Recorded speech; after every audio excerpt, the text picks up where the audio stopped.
I wasn't supposed to make that delivery. The app had already marked the address as inactive. But the customer tipped $50 up front, and that was enough for me to hit accept. It was a Thursday night in October around 11:40 p.m. I was doing food deliveries outside Portland, trying to make enough money before rent was due. Most orders were normal. Drunk college kids, late-night cravings, people too lazy to cook. Then this one popped up. Cedar Street, House 14. The weird part? The delivery note just said, "Leave it at the back door. Do not knock." I remember thinking, whatever.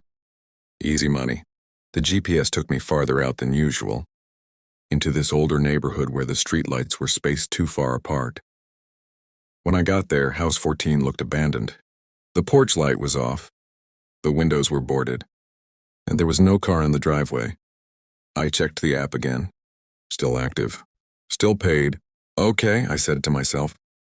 Drop it and bounce. I walked around to the back of the house. That's when I noticed the back door was slightly open. Not wide open, just enough for darkness to show through. I set the bag down and pulled out my phone to take the delivery photo. As soon as the flash went off, I heard a voice from inside. "You're late." I froze. The voice was calm. Not angry, just disappointed.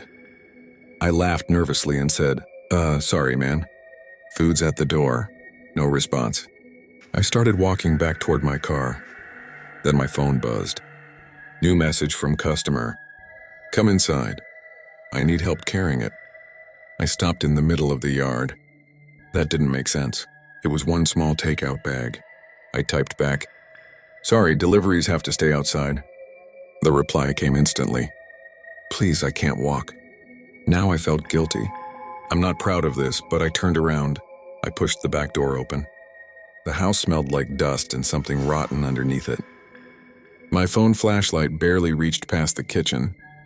"Hello?" I called. Nothing. Then I heard it again. Down here. The voice was coming from the basement.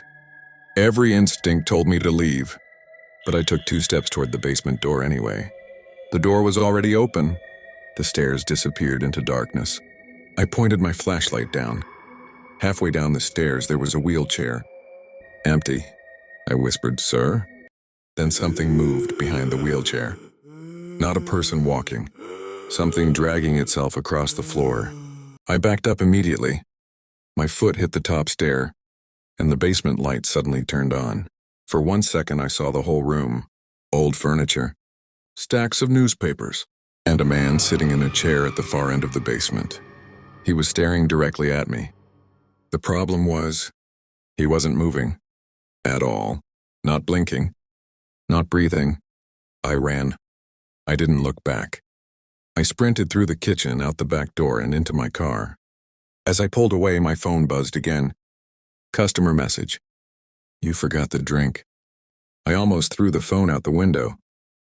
I drove straight to a gas station and called support.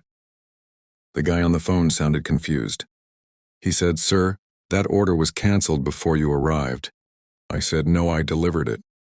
The customer messaged me. There was a pause. Then he said something that made my stomach drop. The customer account attached to that order was deleted 3 years ago. I didn't sleep that night. The next morning, I drove back to Cedar Street with my friend. House 14 was there, but the back door was boarded shut. Freshly boarded. A neighbor was outside raking leaves. I asked him if anyone lived there. He looked at me and said, "Nobody's lived there since Mr. Callahan died." "When was that?" I asked. "About 3 years ago," he said. "Heart attack in the basement." I didn't tell him what I saw. I just nodded and got back in the car. That should have been the end of it. But 2 nights later, while I was doing deliveries again, my phone buzzed. New order request. Cedar Street, House 14, same address, same delivery note. Leave it at the back door. Do not knock. The tip was $50, and before I could decline it, the order accepted itself.